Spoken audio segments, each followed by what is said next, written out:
ये वही लोग हैं जिन्होंने अयोध्या को अपमानित किया था कि अयोध्या यहां थी कि नहीं। ये वही है जिन्होंने अयोध्या को लांछित किया था। कहते थे कि भगवान राम किस कमरे में हुए थे बताओ, राजा दशरथ के महल में तो इतने कमरे रहे होंगे। ये वही थे जिन्होंने अयोध्या को कलंकित किया था। अर्जुन सिंह ने कहा था भगवान राम और माता सीता एक ऐसी, उन्होंने प्रदर्शनी का उद्घाटन किया जिसमें एक किताब कहती थी वो भाई बहन है। ये वो हैं जिन्होंने सरयू को रक्त रंजित किया था। वो तो अब तो वीडियो भी अवेलेबल है ना। मुलायम सिंह जी कह रहे थे कि इतने और सैकड़ों लोग मारे गए। रामगोपाल जी का तो वीडियो आजकल खूब चल रहा है जिसमें वो कह रहे हैं कि इतने मारे गए, इतने कर दिया गया। तो मैं सिर्फ एक पंक्ति में कहूंगा, जिन्होंने अयोध्या को अपमानित किया, जिन्होंने अयोध्या को लांछित किया, जिन्होंने अयोध्या को कलंकित किया, जिन्होंने सरयू को रक्त रंजित किया, वो अगर ये कह रहे हैं कि वो चिंतित हैं तो देश समझ सकता है वो चिंतित नहीं है, वो तो मन में आनंदित है। क्योंकि उनका एजेंडा तो ये वही लोग हैं ना जो इरेडिकेशन ऑफ सनातन धर्म कहते थे, हिंदू धर्म का समूल नाश। ये वही लोग हैं जो रामचरितमानस की प्रतियां फाड़ते थे।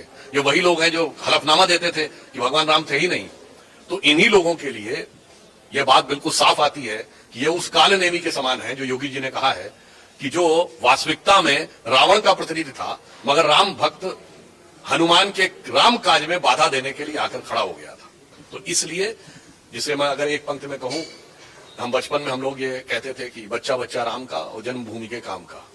आज ये नेता लोगों की जैसी रंगत बदली हुई नजर आ रही है या छलावरण दिखाई पड़ रहा है, डिस्गाइज, उसके लिए हम कह सकते हैं आज देख के हमें लगता है कि झूठा सच्चा सब है राम का और पक्का कच्चा सब है राम का। और चाहे लगन से बोले चाहे जलन से बोले, हर नेता हुआ भगत राम का। पर भगत और बगुला भगत का अंतर हमारे देश की जनता ने पंचतंत्र से देखा है और भली भांति समझती है।